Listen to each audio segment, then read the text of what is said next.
Hello students, तो आज हम करने वाले हैं अपनी क्लास में types of function and it's graphs. तो यहाँ पे हम सारे फंक्शंस अंडरस्टैंड करेंगे और साथ में उसे ग्राफ पे देखेंगे कैसे बनता है। तो सबसे पहला फंक्शन है हमारा आइडेंटिटी फंक्शन। अब आइडेंटिटी फंक्शन मतलब होता है जो आप हो वही दिखो, ठीक है। तो इसका मतलब क्या है कि फर्स्ट फंक्शन को हम लिखेंगे एफ एक्स और f x is equal to x. इसका मतलब क्या है कि सबसे पहले जो भी फंक्शन है वो x ही आएगा। एग्जाम्पल मैंने क्या किया, x लिया और y लिया, ठीक है। अब x में अगर मैं वैल्यू पुट करती हूँ -2 तो y आएगा -2। x में अगर मैं पुट करूँ 0 तो ये y भी आएगा 0। अगर x में पुट करती हूँ मैं 4 तो ये भी वैल्यू आती है 4। इसका मतलब क्या है, जो x है वही पुट करके हमारा y आ जाता है, मतलब y is equal to same as that of x।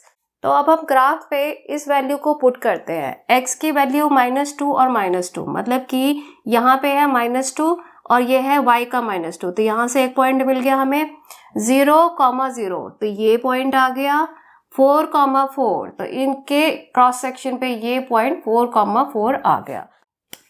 तो जब हम इन तीनों पॉइंट्स को ज्वाइन करेंगे तो ये फंक्शन मुझे मिल जाएगा f x is equal to x, मतलब दिस इज आइडेंटिटी फंक्शन और उसका ग्राफ क्या है, वो 0 से पास होते हुए एक लीनियर ग्राफ हमें देगा। So this is identity function. Now let's move to another function. तो नेक्स्ट हम करने जा रहे हैं मॉडुलस फंक्शन। अब मॉडुलस फंक्शन में एफ एक्स की वैल्यू क्या होगी। अब एफ एक्स की वैल्यू हरदम पॉजिटिव आती है, ठीक है। अगर मान लो हम इसको डिनोट करते हैं मॉड ऑफ एक्स से, तो एक्स में अगर पॉजिटिव हो तब भी वो पॉजिटिव आएगा, नेगेटिव हो तब भी वो पॉजिटिव आएगा। अगर मेरे पास पॉजिटिव वैल्यू है तो भी वो पॉजिटिव आएगा और नेगेटिव वैल्यू है तो भी वो पॉजिटिव आएगा। तो यहाँ पे क्या है, it will come x if x is greater than equal to 0. It will come -x if x is less than 0. तो यहाँ पे हम क्या देखेंगे कि दिस इज x और y, ठीक है। तो x की वैल्यू सबसे पहले हम ले लेते हैं -3। तो -3 जब मॉड्यूलस में डालेंगे तो ये मुझे +3 मिलेगा, तो ये वैल्यू मुझे मिल गई 3। अब पता ही है कि 0 डालेंगे तो क्या बनेगा 0। एक पॉजिटिव नंबर ले लेते हैं, तो अगर मैंने इसके अंदर 2 वैल्यू डाली तो ये मुझे 2 ही देगा।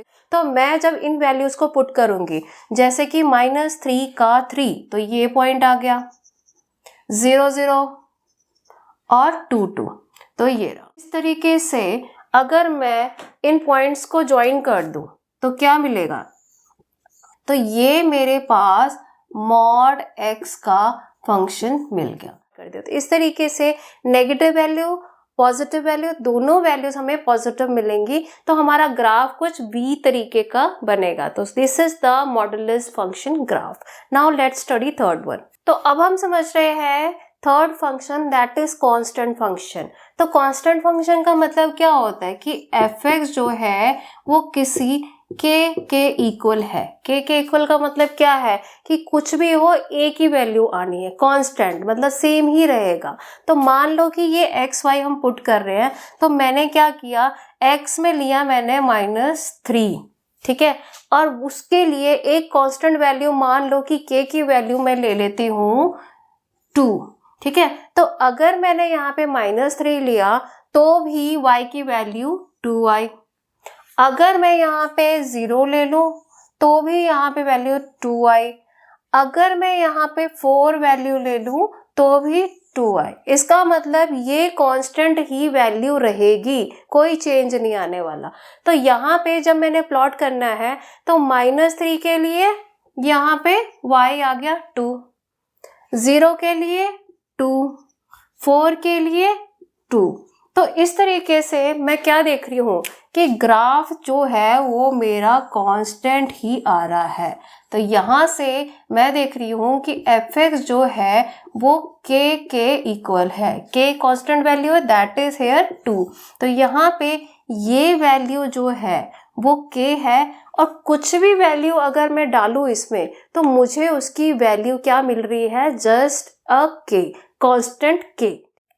तो फोर्थ फंक्शन हम कर रहे हैं सिग्नम फंक्शन। अब सिग्नम फंक्शन क्या है, जैसे हम वर्ड सुन रहे हैं सिग्नम मतलब सिंगल नंबर, सिंगल नंबर यहाँ क्या है 1 है। यहाँ पे सिग्नम फंक्शन क्या है, सिंगल नंबर पे है, ठीक है।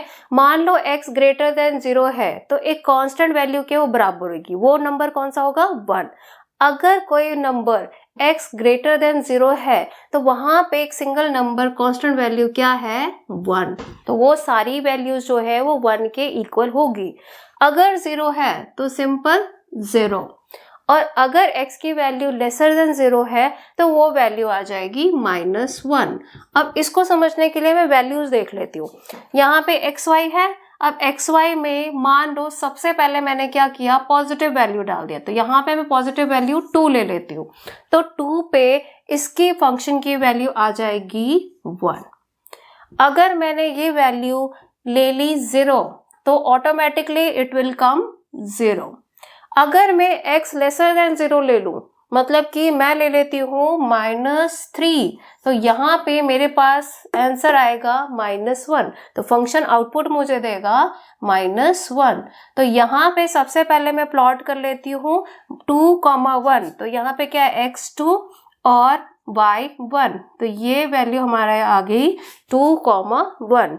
अब देखती हूँ 0,0, तो ये वैल्यू है यहाँ पे, और एक वैल्यू क्या है -3, -1, तो यहाँ पे आ गया -3 और ये आ गया -1।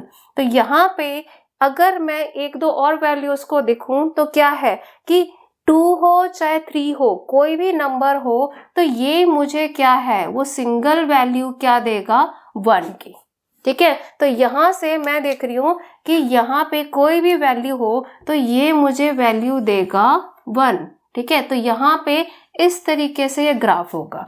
पर अगर मेरे पास मान लो 0 आ गया तो 0 पे तो ये वैल्यू 0 है, तो इसका मतलब क्या है कि यहाँ पे ये मुझे 0 देगा, तो 0 पे मैं 1 के यहाँ पे इसे ज्वाइन नहीं कर सकती, तो मेरे को क्या करना पड़ेगा, यहाँ पे इसको ओपन रखना पड़ेगा।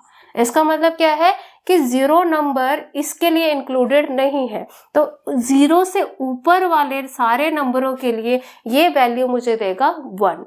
अब मैं देखूं अगर नेगेटिव पार्ट, तो नेगेटिव पार्ट में क्या बोल रहा है कि -3 है तो -1 है, वो मैंने प्लॉट कर दिया। -2 है तो भी -1 है, तो यहाँ पे मैं क्या देख रही हूँ, -2 है तो भी ये वैल्यू -1 दे रहा है, -1 है तो भी -1 है, मतलब जितनी भी नेगेटिव वैल्यू हम ले रहे हैं उसके लिए ये मुझे आउटपुट दे रहा है -1। तो यहाँ पे मैं ग्राफ प्लॉट करूँ तो ये मुझे इस तरीके का ग्राफ होगा, ठीक है। पर यहाँ पे ये वैल्यू जो है वो 0 पे तो -1 नहीं है, तो इसलिए यहाँ पे हम ओपन एंड छोड़ देंगे। तो इस तरीके से ये फंक्शन हमें दे रहा है सिग्नम फंक्शन का ग्राफ। तो f(x) क्या है, एक सिग्नम फंक्शन। तो ये सिग्नम फंक्शन का ग्राफ हमारा इस तरीके का बनेगा। है ग्रेटेस्ट इंटीजर फंक्शन। अब नाम क्या है, ग्रेटेस्ट इंटीजर, तो इसका मतलब क्या है कि अगर x की वैल्यू आपकी -1 से लेकर 0 तक है, ठीक है, तो ग्रेटेस्ट इंटीजर फंक्शन में क्या होगा, वो इस वैल्यू को आउटपुट मानेगा। यहाँ पे f(x) की वैल्यू मेरे पास क्या आ गई, -1, ठीक है। तो ग्रेटेस्ट इंटीजर फंक्शन देखने में तो लग रहा है कि हमें क्या लेना चाहिए था, 0 वैल्यू लेनी चाहिए थी, जो वैल्यू बड़ी हो, पर यहाँ पे हम लोग ग्रेटेस्ट इंटीजर में छोटी वैल्यू लेते हैं, ठीक है। इसी वजह से ग्रेटेस्ट इंटीजर को हम लोग क्या बोलते हैं, फ्लोर फंक्शन। फ्लोर फंक्शन किस लिए, क्योंकि हमने छोटी वैल्यू को यहाँ पे आउटपुट माना है। तो यहाँ पे अगर मेरे पास -1 से लेके 0 तक में x लाई करता है तो x की वैल्यू हम लोग ले रहे हैं -1। सपोज ये वैल्यू क्या है, 0 से लेकर 1 तक, तो यहाँ पे f(x) की वैल्यू हम लेंगे 0। इसका मतलब क्या है, जो भी वैल्यू स्मॉलर है यहाँ पे इक्वल टू x भी है, उसको हम लोग फंक्शन की वैल्यू आउटपुट में ले लेते हैं। अब हम देखते हैं इसका ग्राफ कैसे बने। -1 है तो भी ये वैल्यू कितनी आनी है, 1 ही आनी है। पर अगर ये वैल्यू अगर 0 आ गई तो 0 पे ये मुझे -1 आउटपुट नहीं देगा, तो यहाँ पे मुझे फंक्शन को ओपन करके रखना पड़ेगा। ठीक है, अब मैं चलती हूँ दूसरे पे 0 और 1 के बीच में। तो 0 और 1 के बीच में लेट इट बी 0.5, तो 0.5 पे मुझे मिलना चाहिए 0, तो 0.5 है तो इस पे वैल्यू मुझे मिली 0। ठीक है, अब 0.9 पे भी ये वैल्यू मुझे 0 ही मिलेगी।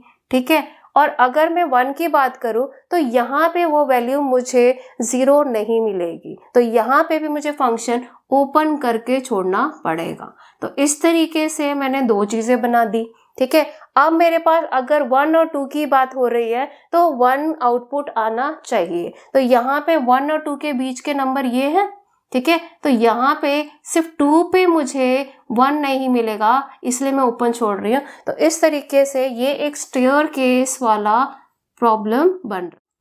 तो ये स्टेयर केस वाला एक फंक्शन दिख रहा है। ठीक है, तो यहाँ पे इस तरीके के फंक्शन को हम लोग क्या बोलते हैं, this is a floor function, और इस तरीके से इसका ग्राफ हमें मिलेगा। तो अब हम पढ़ने जा रहे हैं स्मॉलेस्ट इंटीजर फंक्शन। अब स्मॉलेस्ट इंटीजर फंक्शन ये बताता है कि यहाँ पे अगर मैंने कोई वैल्यू ली है, जैसे कि मान लो कि -2 और x और -1। ठीक है, तो x क्या है, x की वैल्यू लाई कर रही है -2 और 1 के बीच में। तो यहाँ पे स्मॉलेस्ट मतलब मुझे तो यही लगेगा कि -2 वैल्यू आ जाने चाहिए, बट यहाँ पे वैल्यू फंक्शन की -2 नहीं आएगी, यहाँ पे ये वैल्यू आ जाएगी, आता है -1। ठीक है, इसका मतलब यहाँ ग्रेटेस्ट नंबर की वैल्यू आउटपुट में आ रही है, तो इसका सिंबल हम इस तरीके से लिखते हैं। ठीक है, और इसकी वैल्यू क्या आएगी हमारे पास यहाँ पे -1, क्योंकि वो वैल्यू बड़ी है, और क्योंकि हम बड़ी वैल्यू ले रहे हैं इसलिए हम इसको क्या बोलते हैं, सीलिंग फंक्शन। सीलिंग क्या होता है, अपर ऑफ द रूम। ठीक है, तो इसलिए यहाँ पे हम लोग अपर वैल्यू ले रहे हैं, तो हम इस फंक्शन का नाम रखते हैं सीलिंग फंक्शन। हम 2-4 हम देख लेते हैं। यहाँ पे क्या है कि -2 से -1 के बीच में, -1 से 0 के बीच में, और 0 से ये वैल्यू आ गई 1 के बीच में। ठीक है, तो यहाँ पे इसकी वैल्यू क्या आ जानी है, बड़े वाली वैल्यू हमने आउटपुट में ले लेंगे, जैसे कि 0, इसके लिए 1। यहाँ पे -2 से लेके -1 में ये वैल्यू हमें -1 दे रहा है, तो ये है -1, और इसके लिए हमारे पास वैल्यू कितनी आनी चाहिए, -1। अब क्या है, क्योंकि -2 पे ये एकदम -1 नहीं दे रहा है, इसलिए हम यहाँ पे एक ओपन एंड करके छोड़ देंगे। अब नेक्स्ट चल लो 0 और -1 के बीच में, तो ये है -1 और 0, और इसके लिए वैल्यू आनी चाहिए 0, तो यहाँ पे हमारे पास ये इस तरीके से बन जाएगा। ठीक है, अब देख लो क्या है, 0 से लेके 1 के बीच में, तो 0 से लेके 1 उसके लिए वैल्यू आनी है 1, तो इस रेंज के लिए ये वैल्यू मुझे मिलेगी 1। 1 से लेके 2 को देखूं तो इसमें मेरे को 2 वैल्यू मिलती, तो यहाँ पे ये ग्राफ इस तरीके से बनता चला जाएगा। ठीक, तो इस तरीके से स्मॉलेस्ट इंटीजर फंक्शन का हमें ग्राफ इस तरीके का बनता हुआ दिखेगा। बात करते हैं रेसिप्रोकल फंक्शन की। तो रेसिप्रोकल मतलब क्या होता है, अपॉन। ठीक है, अगर मैं बोलूँ 2 का रेसिप्रोकल तो 1/2, तो fx मतलब यहाँ पे क्या आया, fx is equal to 1/x। ठीक है, तो अगर इसको समझने की कोशिश करूं तो क्या है, अगर मैंने x की वैल्यू 2 ले ली, ठीक है, तो y क्या आएगा, 1/2। ठीक है, और अगर मैं इसको 1/2 ले लूं तो उसका रेसिप्रोकल क्या हो जाएगा, 2 मिल जाएगा। तो रेसिप्रोकल मतलब क्या है कि x जो है वो अपॉन में आ जाता है। तो अगर मैं इसका ग्राफ देखूं तो क्या होगा, 1 के लिए तो 1 का रेसिप्रोकल 1 ही होता है ना, तो यहाँ पे 1 के लिए तो 1 ही हुआ, तो यहाँ पे ये नंबर 1 के लिए 1 आ गया, पर 2 के लिए क्या आना है, 1/2, तो 2 के लिए आ गया यहाँ पे। ठीक है, इस तरीके से 3 के लिए क्या आ जाएगा, 1/3, तो ये वैल्यू आ गई इस तरीके से। तो यहाँ पे अगर इधर की तरफ चले तो ये भी ग्राफ क्या है, 2 के लिए आ गया 1/2, तो ये वैल्यू हमारी यहाँ पे आ जाएगी। ठीक है। तो इस तरीके से मैं क्या देख रही हूँ कि रेसिप्रोकल फंक्शन में ये ग्राफ मुझे इस तरीके का मिलेगा। ठीक है। इसी तरीके से जैसे पॉजिटिव में हमने वैल्यू बनाई है वैसा ही सेम जो है वो नेगेटिव में भी मिल जाएगा। तो इसका ग्राफ हमें इस तरीके से मिलेगा। तो अब हम करने जा रहे हैं स्क्वायर फंक्शन। अब स्क्वायर फंक्शन मतलब क्या है कि अगर मैं कुछ भी डालूं तो उसका मुझे स्क्वायर मिलके आ जाए। ठीक है। मान लो x की वैल्यू मैंने 1 डाली तो 1 का स्क्वायर होता है 1। ठीक है। अब मान लो कि मैंने स्क्वायर में x पे वैल्यू 2 डाल दी तो 2 का स्क्वायर क्या होता है, 2 × 2 = 4। तो यहाँ पे आ गया 2 का स्क्वायर 4। ठीक है। इसी तरीके से 3 डालेंगे तो 9 आ जाएगा, है ना। और अगर मैं नेगेटिव वैल्यूज डालूं तो नेगेटिव वैल्यू में क्या है, -1 का स्क्वायर +1। तो यहाँ पे -1 के लिए +1 आ गया, -2 के लिए क्या बन जाएगा, 4 आ जाएगा। तो इस तरीके से मैंने कुछ वैल्यूज देख ली। अब मैं इनको प्लॉट करती हूँ। तो यहाँ पे क्या है, 0 के लिए 0 ही है। ठीक है। पर 1 के लिए वो क्या आएगा, 1 आएगा। तो यहाँ पे आ गया। 2 के लिए आना है 4 तो यहाँ पे वैल्यू आ गई। इसी तरीके से मैं अगर नेगेटिव वैल्यू में देखूं तो -1 का स्क्वायर 1 है तो ये आ गया। -2 का क्या आएगा, 4 तो यहाँ पे आ जाएगा। तो इसका ग्राफ कुछ हमें इस तरीके से U शेप में मिलेगा।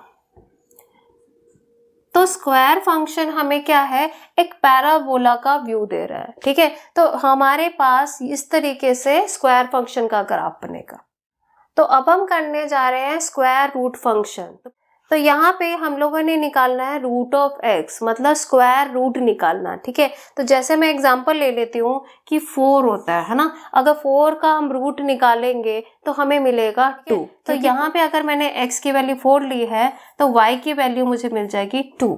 सिमिलरली अगर मैं 9 ले लूँ तो यहाँ पे ये वैल्यू मुझे मिल जाएगी 3 और 0 का क्या मिलेगा, 0। अब हम क्या देख रहे हैं कि यहाँ पे हमारे पास कोई नेगेटिव वैल्यू नहीं ले रहे हैं। ठीक है। तो इसलिए इस पोर्शन में हमें जाने की जरूरत नहीं पड़ेगी। तो यहाँ पे हम क्या करेंगे, x की वैल्यू 4 है तो y की वैल्यू कितनी आई, 2। तो 4, 2 यहाँ पे आ गया। 9 और 3 तो ये 9 है, 9 के लिए वैल्यू आ गई 3। तो यहाँ पे इसका ग्राफ हमें इस टाइप का मिलेगा। ठीक है। तो ये क्या है फंक्शन, f(x) = √(x). तो स्क्वायर रूट का फंक्शन हमें इस तरीके से फर्स्ट क्वाड्रेंट में ही मिल जाएगा। अब हम करने जा रहे हैं क्यूब का फंक्शन। अब क्यूब मतलब क्या होता है, तो यहाँ पे मतलब है कि f(x) मतलब क्यूब x का 3 टाइम, x की पावर 3। ठीक है। जैसे हम स्क्वायर बोलते थे तो 2 पावर थी और क्यूब मतलब 3 पावर। तो हमें क्या पता है कि अगर मैं किसी का क्यूब फंक्शन में डालूं तो मुझे उसका क्यूब मिल जाएगा। ठीक है। मान लो कि मैंने -1 डाला तो -1 का क्यूब क्या होगा, -1। अगर मैं 0 डालूंगी तो 0 आएगा। अगर मैंने 1 डाला तो 1 आएगा। और अगर मैं 2 डालती हूँ तो उसकी वैल्यू क्या है, 8 आएगी। कैसे, 2 × 2 × 2 मतलब 2 की पावर 3 कितना आ गया, 8। तो इस तरीके से मैंने क्या देखा है कि जब मैं x की कोई भी वैल्यू डालती हूँ तो ये फंक्शन मुझे उसका क्यूब फाइंड आउट करके देता है। ठीक है। तो यहाँ पे अब मैं इसकी वैल्यूज प्लॉट करूंगी। तो सबसे पहली वैल्यू क्या आ गई, -1 और 1 यहाँ पे आ गया। 0 के लिए 0, 1 के लिए 1, 2 के लिए 8, 2 के लिए 8। ठीक है। इसी तरीके से अगर मैं देखूं तो -2 के लिए क्या आ जाएगा, -8। तो यहाँ पे है -2 और उसके लिए वैल्यू क्या मुझे मिलेगी, -8। तो यहाँ पे ये वैल्यू मुझे मिलेगी। तो अगर मैं इसका ग्राफ प्लॉट करूं तो ये मुझे इस तरीके से मिलेगा। ठीक है। और यहाँ पे ये नीचे इस तरीके से जाएगा। अब हम निकालने जा रहे हैं क्यूब रूट। तो क्यूब रूट मतलब क्या होता है, जैसे हमने क्यूब निकालना है तो अब मेरे को क्यूब का रूट निकालना है। ठीक है। तो ये फंक्शन क्या आया, f(x) = जैसे स्क्वायर रूट के लिए हम बनाते हैं ऐसे यहाँ पे 3 डाल देंगे तो ये क्यूब रूट का फंक्शन हो गया। ठीक है। अब मान लो इसमें वैल्यू हम पुट करें तो ये मेरे पास x y है। ठीक है। अगर x में मैंने डाल दिया वैल्यू -27 तो -27 का रूट क्या आता है, -3, ठीक है, क्योंकि -3 का क्यूब जो है वो -27 है, तो -27 का क्यूब रूट -3 होगा। तो यहाँ पे ये वैल्यू आ गई -3। अब है -8 के लिए आ जाएगा -2, -1 के लिए -1, 0 0। इसी तरीके से पॉजिटिव में जाए तो क्या है, 1 के लिए 1, 8 के लिए 2 और 27 के लिए आ जाएगा 3। तो इस तरीके से हमने कुछ वैल्यूज को देख लिया। अब हम इसमें वैल्यू प्लॉट करते हैं। तो पहला वैल्यू तो 0 0 का है, ठीक है, फिर है 1 पॉजिटिव 1 मतलब 1 1, फिर हम पुट कर लेते हैं -1 1, फिर हम देख रहे हैं कि 8 के लिए वैल्यू 2 आएगी, तो ये 8 है, ये 2 है, यहाँ पे ये 8 के लिए 2 है, ठीक है, और 27 के लिए 3 आएगा। तो मान लो कि 27 आगे जाके कहीं है, तो इसके लिए ये वैल्यू यहाँ पे 3 में आएगी।